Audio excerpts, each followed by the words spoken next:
कंकाल कहीदेला प्रशासन फेल कारण जो भली भाव में भौणीर कंकाल को धरी भाई जेतेबेले बैंक को पहुँचला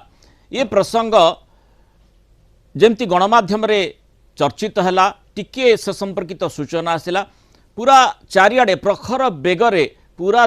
देश रे या उपरे चहल पड़गला जे ए प्रकार स्थिति कहीं उत्पन्न है एमिति कौन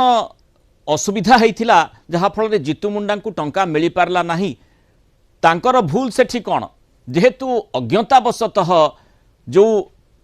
बैंकर जो व्यवस्था रही से व्यवस्था सहित से जड़ित हो नथिले एवं से अनुसार कार्यक्रम से कार्य निर्धारण करनथिले सेइथिपाई तांकू एभली दंड मिलला कि एवं सबुठु दुखर कथा हेउची निज भौणींकर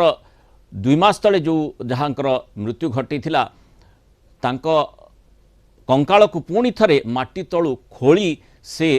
कांधरे बोही बोही 3 किलोमीटर धरी बैंक पर्यंत जाइथिले टंका आशारे कारण तांकू कहा जाइथिला कड़े डेथ सर्टिफिकेट आनिबा पई किंतु निरीह जितु मुंडा से किछि बुझंती नाही तेणु से भी कौन करिथान्ते तेणु जहाँ तांको मुंड को आसिला से भली कार्यानुष्ठान से भली पदक्षेप